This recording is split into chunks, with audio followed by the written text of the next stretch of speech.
I am proposing Amy Winehouse. That's brilliant.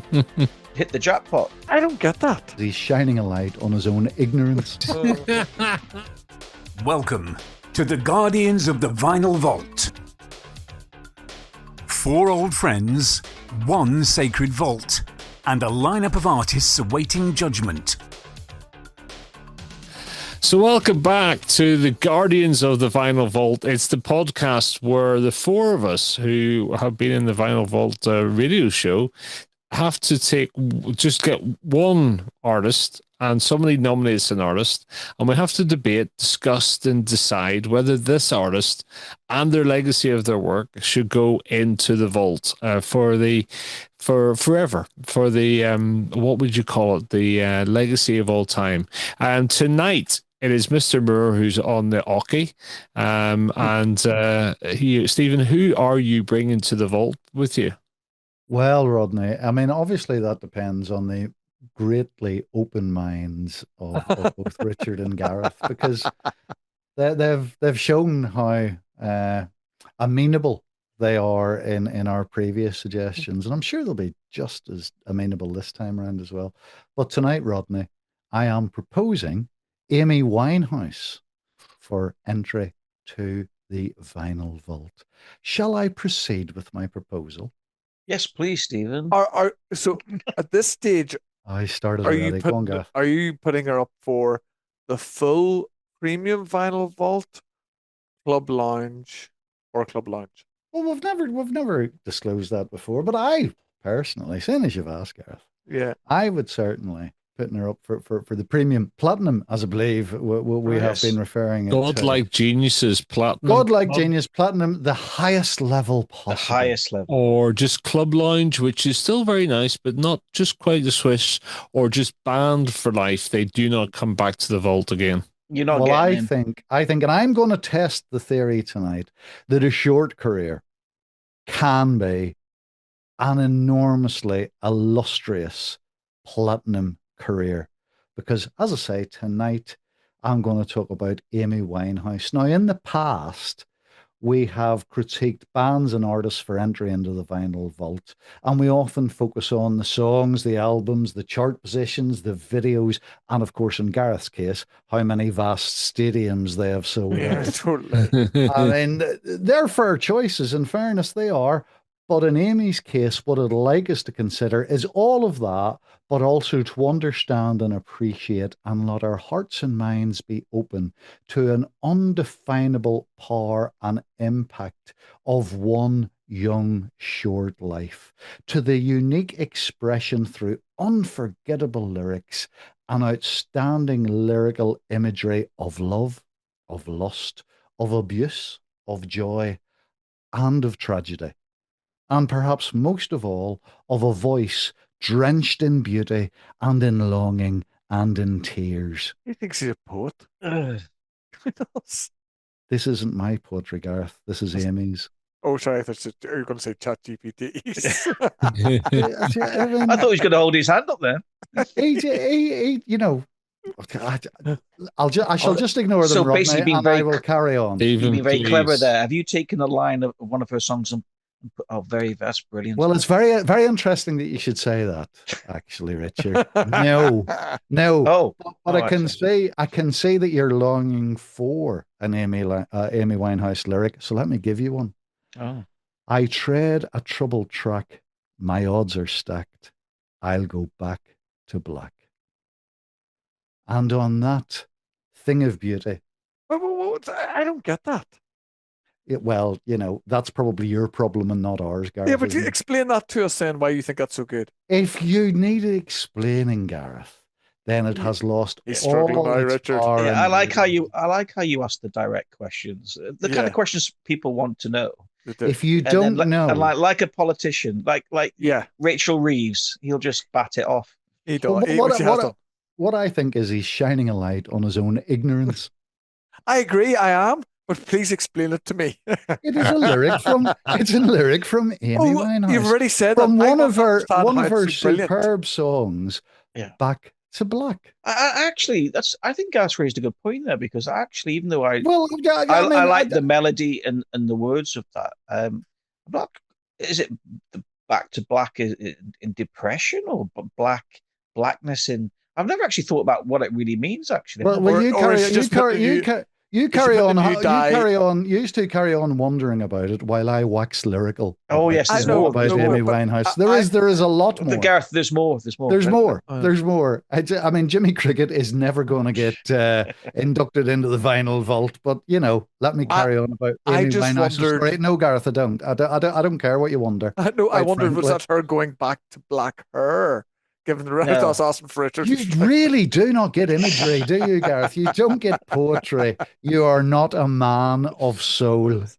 Uh, Note that Richard will come back to this. Amy's Yeah. story, in many ways, is actually a normal one. A North London girl, born to parents of ordinary jobs. Her dad a cabbie, her mum a pharmacist. She went to school and did many of the normal things we all did growing up.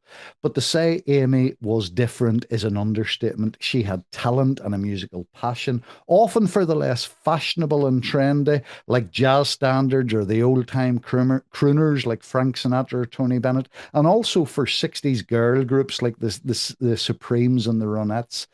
She nurtured her desires by playing in the National Youth Jazz Orchestra and also by playing small, low key gigs in and around London. Now, a little bit of a factoid aside that will get you guys, you barbarians, Richard and Gareth, very, very excited is that she was actually spotted and signed by Simon Fuller's agency. Simon Fuller of quite a few pop acts, including perhaps most famously the Spice Girls. That's But he right. did something very different with Amy, the Simon Fuller agency. He basically left her alone for a few years to let her mature and develop her talent. And develop her talent she did.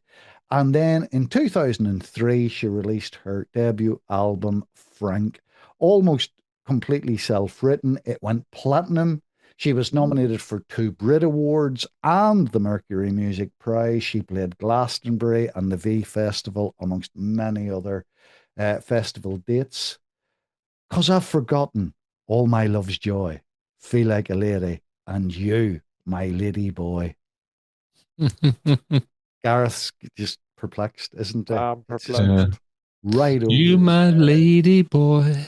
There we go. That makes just superb. You'd I'm almost feel glad the way like you Amy had focus, walked just in the not. room there, wouldn't you?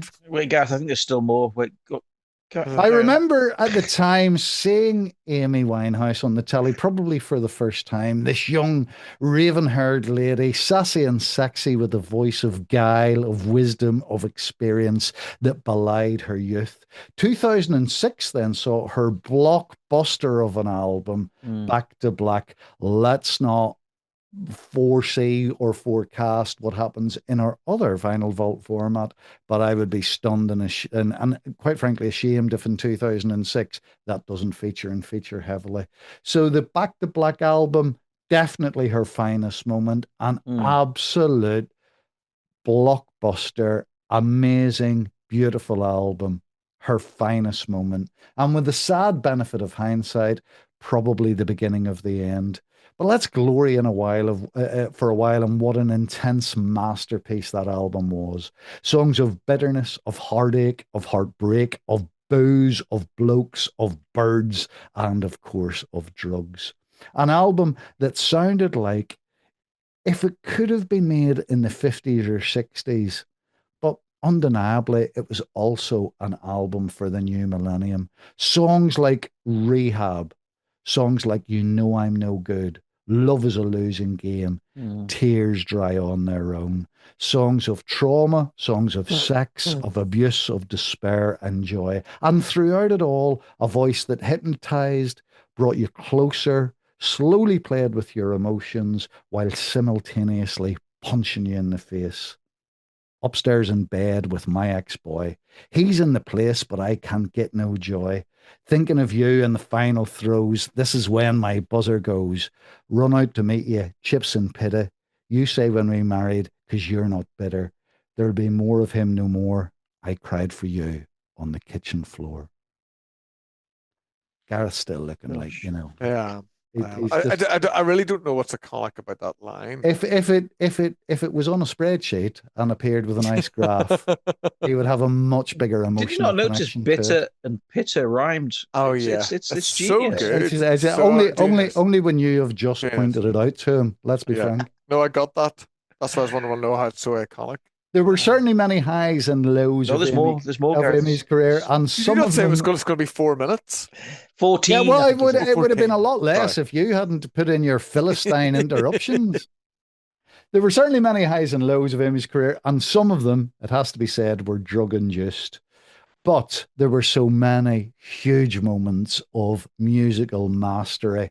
Valerie, admittedly, a cover version of the Zootong song, but that continued her collaboration with another musical genius, and I would contend a future candidate for the Vinyl Vault in Mark Ronson. And Valerie became, as we all know, an enormous hit. She made successful appearances in many huge festivals like Glasgow, Lollapalooza, and many huge TV appearances. If you get the chance, go on YouTube and have a look at her Jules Holland New Year's Eve Hootenanny appearance doing I Heard It Through the Grapevine and Toots and Maytales Monkey Man. It's absolutely cracking stuff.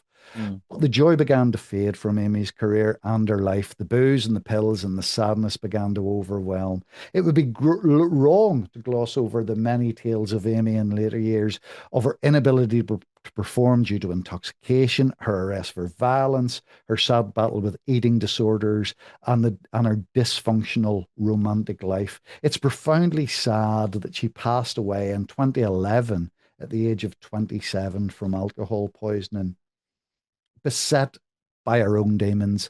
But aren't we all? We just maybe are lucky enough to control them that tiny bit better. Was that a line from the song? No, that was a line Oh, right, from me. sure. Just Okay. it's even got to the point now where he's no heart, Rodney. That's what he hasn't done yet. He's just waiting for the end. That's all. I am. Yeah, well, I'll keep waiting. Amy's songs were just, well, I guess her emotions were both demonic and overwhelming, but so are our own. Can we honestly say we could cope with a life that was thrust upon her? Perhaps not. In one of her last recorded utterances, she spoke about wishing she could throw it all away and just walk down the street unnoticed. But let's not dwell on the sorrow. We'll keep it light instead and remember certainly a relatively short career and one that was undoubtedly blistering, a great career, an impact that's opened the doors for so many artists that are prepared to unburden their souls with great songs. I'm thinking about Adele and I'm thinking about Taylor Swift, to name just two. Amy's career was a supernova of extreme beauty, of sorrow, and of passion. She was unique, soulful, beguiling, and a voice that deserves to enrichen the Vinyl Vault.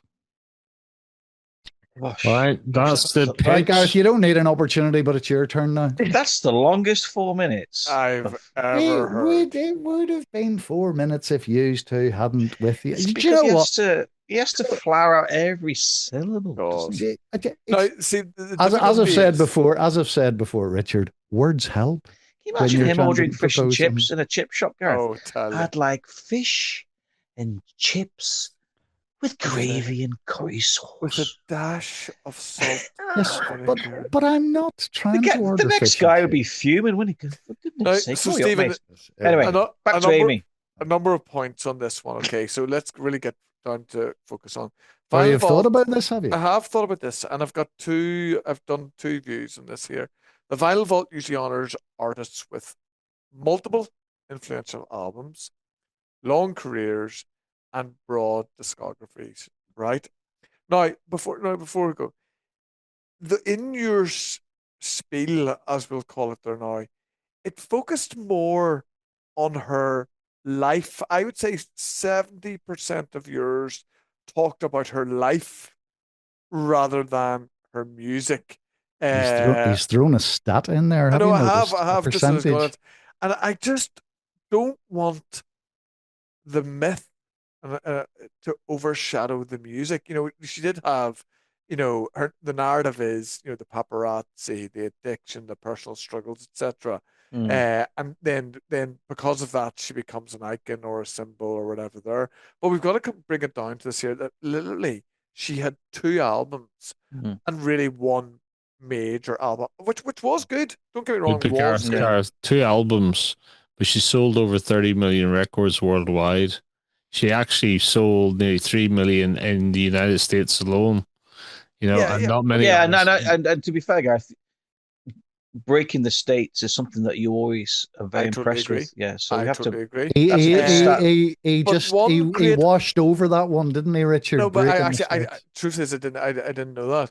But one great album Mm. is not the same as a great body of Oh, work. but she has a great body of work. If you look at the number of artists, Two albums. Mm. no, but if you look at the number of artists that have looked to collaborate with her, she was singing with everybody from what's your man, the crooner, Tony the Tony Bennett. Bennett. Tony Bennett, to working with Mark Ronson, and I think And yeah.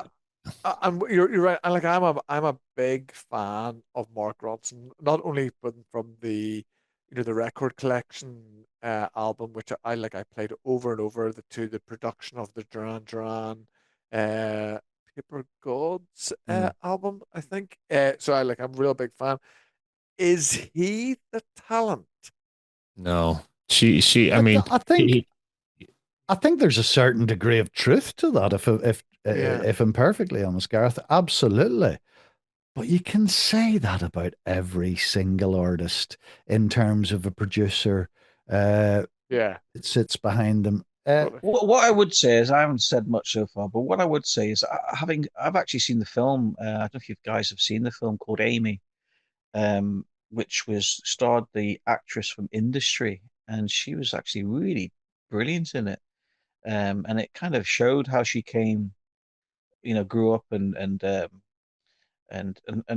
was signed up and like Stephen was alluring to, had the record company, how she went from one to the other, and then they let her breathe and put up with her struggles. But the film's excellent. I would definitely recommend it, especially her. It showed her relationship with her future husband, which was, of course, many people blame for her downfall. It kind of sugarcoats that a little bit, actually, and it also sugarcoats her father in the film. However, what I would say about Amy Winehouse is that she did have a unique delivery of her vocal that kind of, like some of her, like say Sinatra, for example, always had a slightly slightly offbeat vocal, which was clever. And I think she did that as well. I think she liked that from the crooners, the way that they sang. And she wasn't the average singer. I have to agree with Gareth, though, that yes, Back to Black is a great album. And Love is a Losing Game is one of my favorite tracks on that album. And I think she would have made an amazing, if she lived longer, would have made an amazing Bond song listening to that song. I just I listened to Frank again today with my research, and I struggled a little bit with Frank. So Yeah. we are really dealing with one great album, and of course she struggled with her live performances sometimes. When she was on her game, she was brilliant because She of was course superb, yeah. you had the whole look, you had this kind of big, massive black. I think that's Yeah. also what captured people's True. attention. By the way, I the agree. Americans seeing this very anti uh, image that you would see on American There TV. was no corporate pop Abs world about her at all. Absolutely not. This kind of dangerous, sassy, unique, old school singer like Yeah. Motown. Yeah. I think that's what helped her so much with her popularity. My issue is with Garth, though, to get into the Platinum Lounge, the Nah. But two Are albums. you here's the applying? thing. Here's the thing, guys. I think you're missing is I've just done a quick Google Mm, on what other artists what other artists have been inspired by Amy Winehouse and what they also think. And there's 20 artists here. They're all contemporary today, from Adele to Lady Gaga. In fact, Sam Smith, Emily Sandé, Florence Welch from Florence and the Machine, Lily Allen, etc. And they're all talking about her music. Even Billie Eilish, for example. Billie Eilish said she wasn't trying to be anything. She wasn't. She changed a whole generation of music. When everybody lists off the people that have inspired them now, Amy Winehouse is always on that list, and it's true. Everything about her was inspiring. She was incredible. But Rodney, Yes. But when you have such a short life, it also you're then spoken about a bit more because you've died before your time, and I feel there's a bit of that. Let me address this. Sorry, Let me one second. She did bring in neo soul, which was the growth at their stage. But at that stage as well, and those you're listing off those people and saying as if she brought in a new form, and it was to say it was called neo soul. But at that stage, Lauryn Hill, a big who Stephen is a big fan of, and Alicia Keys had done that before her. Yeah, but I guess if you look at the time when she started out, there weren't as many female solo singers, artists, as there is now. There is a lot more single female solo singers and artists. And I'm not saying that's all down to Amy Winehouse, but if these guys themselves are saying that she had an influence on them, then I think it's not about the body, the volume of work.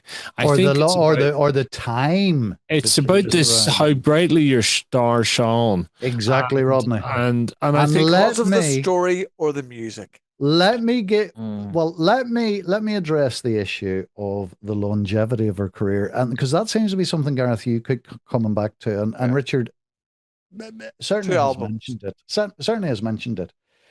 Let's make an analogy with football. Now, in the interest of time, we won't be making a list of the top 20 footballers ever. But if we did, would a certain chap from East Belfast figure on that list? A certain chap who played on the wing for Manchester United, a certain chap who won, I believe, two European Footballers of the Year, a certain chap who scored the winner for Man United against, correct me if I'm wrong, Rodney, Benfica at Wembley to win the first English team to win the European Cup, a certain young chap who retired at 26. Yeah, but he did George Best. George Best also had an extremely short career. And he's generally recognized that if he wasn't the best footballer from the British Isles, then he's certainly in the conversation. Certainly in the top 3 or 5. Isn't that ironic that somebody also who battled alcohol? Indeed. And therefore, maybe his career, you could say he brought his retirement forward like that because the other side of the industry, the bright lights, the women, the drink, and Amy was fixated with the drugs, the alcohol, the party scene. Both of them, therefore, were distracted from what they were really, really good at. Or another analogy, not this time football, this time music. A certain artist who, and correct me if I'm wrong, you won't find out who it is for a second or two, but you'll soon quickly work it out. Another artist who I believe only did 3 studio albums. Kurt Cobain, you're going to say. And shot himself through the head at the exact same age as Amy Winehouse died, 27. Kurt Cobain. Is Kurt Cobain's career also not an absolutely stellar and wonderful career because he only did I'm not sure he's going to get amount. into. I'm not sure he's going to get into the platinum vinyl vault. Not for me. Anyway, we can't be. Yeah, I know what you're trying to say. Yeah, what's happening here? But it's a story, Stephen. You keep going to the story rather than the music, and that's because in my heart, I've got romance. You don't have a and heart. I've got soul. I'm quite prepared to take on the quality and not just the quantity, Gareth. Yeah, And I'm appealing to you to do the it's same. almost like you would almost. Well, she's going. Listen, as far as I'm concerned, she's going in Yeah. because of her He's uniqueness, shown the hand there. a uniqueness, and the fact that it would be less of a vault without her. Yeah. But I personally, I'm struggling to put her in premium. Yeah. But I think she's, I'm certainly not going to stop. You would not stop Amy coming in and saying, "Sorry, I'm turning you away," because she's offering something different. Well, okay, so the question is, was she a godlike genius? Really? I think she had potential to be. Yeah, potential to be, but no for the platinum or premium final vault. You've got it. You of us, of all four of us, Gareth, you have got the most strict and the most quantitative criteria of all. All I'm saying to you is, as we develop the series and come up with matter, you better make sure that all The of your problem is, proposals I think, right, see, Garrett, see today's standards, right? It's all based on big concerts and whatever. The problem with Amy Winehouse is if you'd bought a ticket, one, you wouldn't be quite sure if she was ever going to be turn up for the concert, and secondly, what kind of form she'd be in, and if she was in good form, you'd hit the jackpot. And that's, again, a slight issue really, because today's people go to concerts now and expect them, even Elvis had his struggles, but you could be damn sure when he was on stage, he gave the performance of his life. Problem with Amy is there's too many stories where she was virtually, you couldn't even make out what she was singing. Yeah, she was in no fit state. No fit state. And therefore, I think once she got her into the studio and got her sober enough to lay down a track, that's great. But unfortunately, when it came to her adoring fans who maybe sometimes were looking forward to playing, she virtually had to be cut short sometimes. The concerts virtually had to be cut short because she just couldn't stand up. Stephen, I think is, sometimes we've got to consider whenever we put up someone to go into the vinyl vault, I think we don't have to keep going for platinum every time. I think if you had come in with a let's go for the club lounge aspect, I don't think there would have been there would have been a slight argument on it. Are you trying to suggest that you're persuadable? No, I'm not kicking her out. I'm not kicking her out. Yeah, what I'm saying is, there's no way she's getting. Yeah, if he'd come in and said, "Listen, I'm talking. It's certainly club lounge, but can I persuade you to put into platinum?" I think he went in too high. Yeah. Oh, I'm now. Not only am I getting objections, Rodney, I'm now getting critiques on my debating standards. On your tactics, Stephen. On your pitching tactics. That's right. I mean, they never. I mean, I got about 5 seconds into it, and they were having a go at me. I'll give you a good comparison here.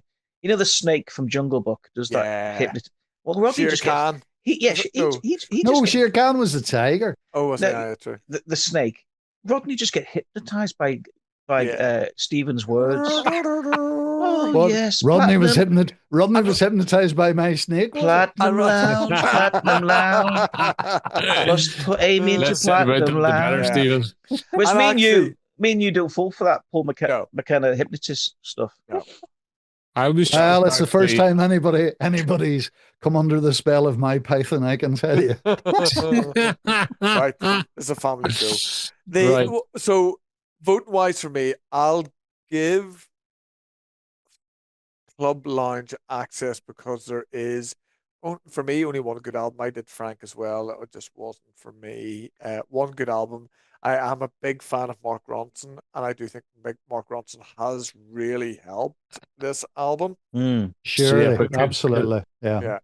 Can I ask, though, if you only ever had that one album from her, would that not be enough? No, definitely not. I put it this way, I'll not listen to it again. Oh, Love is a losing game to me is and Back to Black. No, but can I just ask you, does anybody prefer the Zootons version of Valerie? It's a good version, but no, I do prefer Amy Winehouse and Ronson's version.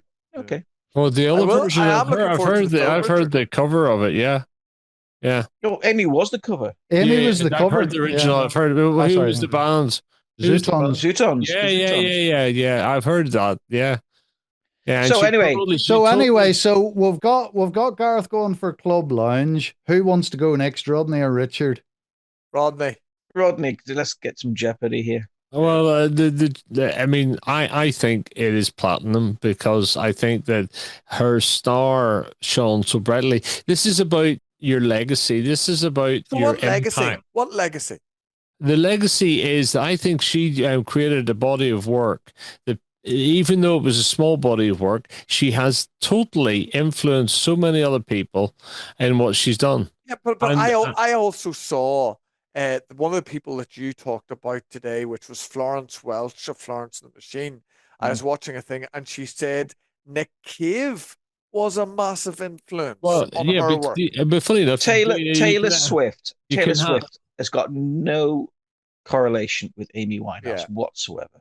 And because she was mentioned before in your list of people that have been. No, I didn't say Taylor Swift. I did. Oh, you did. I didn't say Taylor Swift in this report. I would say that she did, no in the sense that she was a young female artist who was prepared to divulge her soul, to unleash her emotions within the artistic expression of records. I'm going to make two final points. One is, if you haven't seen the film, do watch Amy, because you will enjoy the film. I watched it on a plane and I thoroughly enjoyed it. And by the way, I think the actress also sings her songs, which again is incredible. Anyway, so I'm going to give Club Lounge. I'm going to give Club Lounge. So I haven't actually finished. No. Amy Winehouse. Oh, sorry, you haven't finished.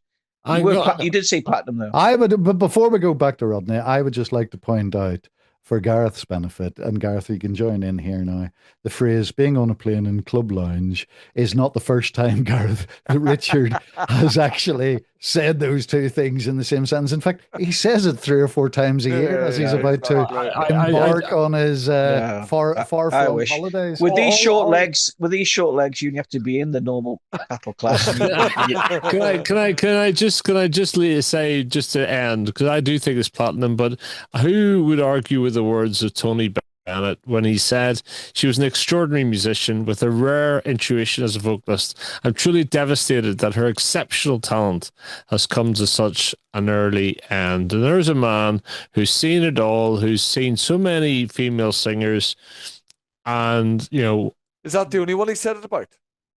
No, it's not. But the fact that he said it about her. He wasn't that keen on Duran Duran, Gareth. No. So I mean, how do you know? Yeah. Well, it doesn't matter. It's what he said. Speaking to him the other week, I think he's dead. So no, he's not. Is Tony Bennett? I think Tony Bennett's dead. He is dead. Yeah, but I don't think he is. I just think that that says it all. An extraordinary musician, not just a singer, with a rare intuition as a vocalist. I'm truly devastated. Her exceptional talent. Well, guys, I just to draw to a conclusion, Richard's not. Yeah, I did. He said Club Lounge. I'm saying Club Lounge, but in a longer life, even another album or two. Obviously, she could have aspired. She would have gone into platinum, but I'm just judging on what I've listened to, and she's definitely in the vault. But I can. So once again, and perhaps not surprisingly, we have a split decision, albeit that the split decision is that she is in the vinyl vault. The Guardians have spoken that much. Okay. But whether it's going to be platinum status or whether it's going to be club class status, Club Lounge status, then Gareth will be hosting that vote and that debate on the Blue Sky page. I will be. And I have to be perfectly honest with you, before I started tonight, I mean, Gareth, there we go. Do you know what that's a victory for? And it's not a victory for ChatGPT. It's a victory for poetry, for soul, for romance, Gareth. That's a victory for romance that I've managed to persuade you. Rodney's my little finger. Rodney's still hypnotized. Rodney, 1, 2, 3, out. Oh, okay. Yeah, right, okay. So, Tony Bennett actually died in July 21, 2023. There you go. Oh, he is dead. He was just 3 years short of his 100th birthday. Well, there we go. I had to go and check there. Was he the person that did show me the way to Amarillo? But it was actually Tony Christie. Oh, Gareth. Oh, is it? Oh. And we give him a vote that's of the same value as the other three. Oh, yeah, I Stephen. knew Stephen. it wasn't. I just needed to check what Tony it was. Tony on Bennett that, was like on that bombshell. Tony Right. Bennett was like the championship version of Frank Sinatra. There you go. If you ask me, That's another episode of Guardians of the Vinyl Vault. Amy is in the vault, but you can decide whether she goes into platinum level, which is godlike genius, or she stays at where some of the lads on this would like her to be, Club Lounge. Is she really Club Lounge? You decide. Let us know. We'll be back in another week or two. Bye-bye.